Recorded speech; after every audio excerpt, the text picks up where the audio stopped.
my channel, Hazel's Diary.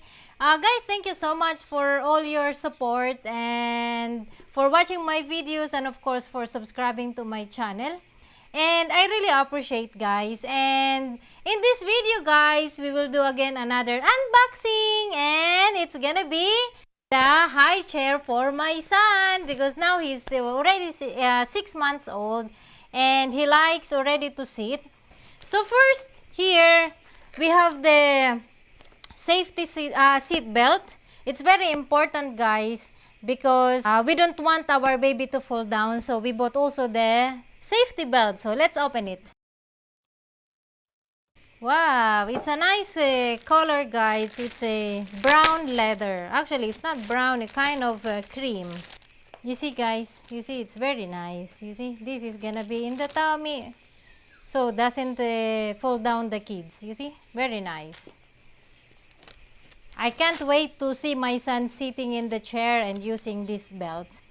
And then, of course, because the wood is hard, and we bought also the cushion for the chair. And this one, guys, is a, you see, it's a dinosaur's design, and it's a 100% cotton, so it's more fresh. And let's see, let's open it.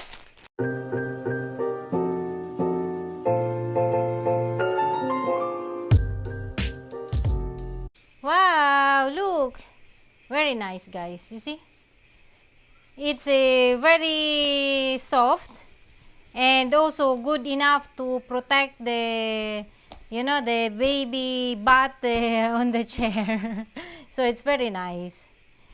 And then, and this is the best, the high chair. And this one, guys, is a very nice, because it's up to 60 kilos, I think, this chair can carry. So it's a very good chair that he can use till he grown up, you know. So let's open it.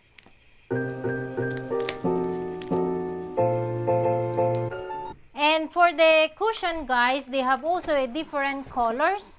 So also the chairs, they have also different models. And this one is, we bought the SUKUSUKU Plus. You see? Wow, here it is, guys, and we choose this one with a natural wood color. This is the table, very nice. Yeah, you see, guys, these are all the pieces.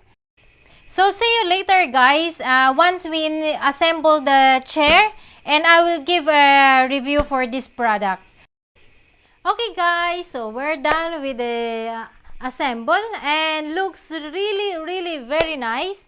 And of course, there is the manual for guide on how to assemble, and also the safety before you know, before you put your child, to make sure that it's safe. And what you need to assemble is, of course, your own screwdriver, and it comes with the Allen key. So this is, guys, we already installed the belt. Here we install the belt, and of course the cushions for the seat and for the back. And there is the table, and here also the footrest. Yeah, and it looks very nice, guys. So this SUKUSUKU YAMATOYA chair, for me, I will give 10 out of 10. So it's really a perfect chair for baby. And it's very secure and sturdy, and it's also it's heavy, because it's a solid wood. And also the color I really like. And all the accessories is perfectly fit for the chair, because it's are all designed for this SUKUSUKU Plus model. So I cannot say anything more. I'm very satisfied for my son, and I'm sure that my son will really love it. And also for the delivery of the shop, it's very convenient. You just pay for the delivery, and then yeah, this today deliver by car. And also I thanks to the shop, because they give also a freebie. You saw it's a toothbrush. It's a aquarium toothbrush. So for sure, my son, when he has the tooth, he can already use this one. And hope you like this video, guys. And I will put, guys, the link for the shop where I purchased this one. It's a Japanese chair, so it's really a very good quality. And if you like, guys, give a thumbs up. And of course, if you are new to my channel, please subscribe to support. And You can click also, guys, the bell notification for more updates so you don't miss anything from me. All the unboxing, the tips, and also the healthy recipes like Italian, Filipino, or any other recipes. And thank you for watching, guys, and I hope to see you next time. Bye!